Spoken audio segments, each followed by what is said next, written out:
చిన్న కొడుకు వచ్చింది, తన భార్య వచ్చింది, కోడలు వచ్చింది. ఒక నడుపు కొడుకు వచ్చి పని నుండి రాలేకపోయాడు. సరే ఫోన్ చేసాం రమ్మన్నాం. అన్న నా వరుస నేను చూసుకుంటా గానీ నేను రాలేకపోతానని కొడుకు కోడలు రాలే. కానీ కార్యక్రమానికి రావాలి కానీ వాళ్ళు రాలేకపోయారు. సరే వెనక ముందు మనిషి వెనక మనిషి ముందట పెద్దవాడు అన్నున్నాడు కాబట్టి ముందర పెట్టిండు. నేను రాలేకపోయాడు. అయ్యా మరి ఈయాటి రోజుల్లో వాళ్ళు ముగ్గురు కొడుకులు కలిసి మరి ఇద్దరు కోడలు చిన్న లగ్గం కాలేదు మరి అయినంత త్యాగం తెంపి మరి అడితే వారిని సంతోషం చేయాలి.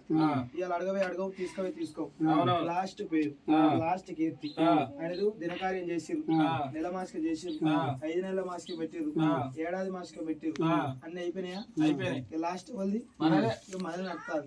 ఇవాళ మనది అయిపోతే మన చేసేటుంటే పండుగలు దయగల్ల కొడుకు ధర్మాతులు అయితే ఏనాడికైనా పెద్దల బియ్యం ఇచ్చే రోజు నాయన సంపాదించకుండా సత్యజీవి సర్గలోకం అందాలని దయగల కొడుకుంటూ 4 కిలోలని ఏదో అయ్యగారికి అదే మోక్షం. అయ్యా ఇలా లాస్ట్ పేరు లాస్ట్ కీర్తి మరి గంగుల బాలయ్య పేరు మీద అయ్యా ఏం సంపాదించడు ఏం చేస్తున్నాడు ముచ్చటొద్దు. కొడుకులు సంపాదించడు సారు.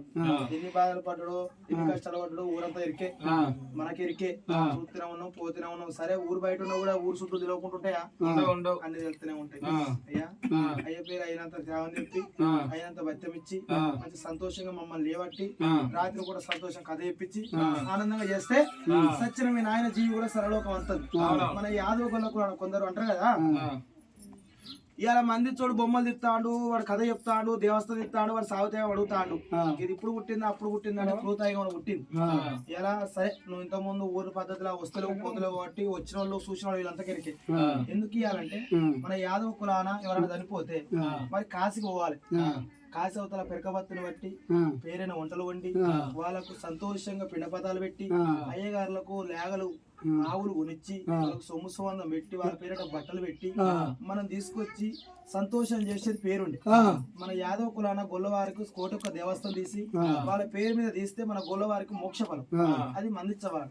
ఇది కాశీ కన్నా ఎక్కువ దేవస్థానం తీస్తే ఇంతమంది కులాలు ఉన్నారు, పటేళ్ళు ఉన్నారు, దొరలు ఉన్నారు, దాతలు ఉన్నారు, కోటేశ్వరులు ఉన్నారు, కోట్లకు అధికారులు. గంజికి గతి లేని గొల్ల కులం కూడా కోటొక్క దేవస్థానం తీయాలి.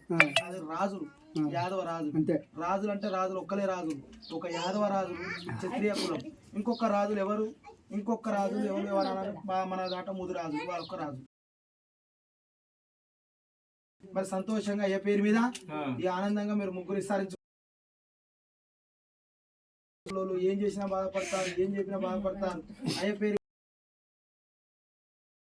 మాట మీద పోతాడు, ఒకటే ముచ్చట మీద పోతాడు, ఒకటే వ్యవస్థ మీద పోతాడు అనేది వద్దుగా. ఏమనంటే పేరు ఉండాలి, కీర్తి ఉండాలి, వ్యవస్థగా మంచిగా ఉండాలి. అయ్యే పేరు మీద సంతోషంగా గుర్తుండేది ఎల్లకాలం కలిసి ఉండేది ఉండాలి. ఏమయ్యా నేను అడిగితే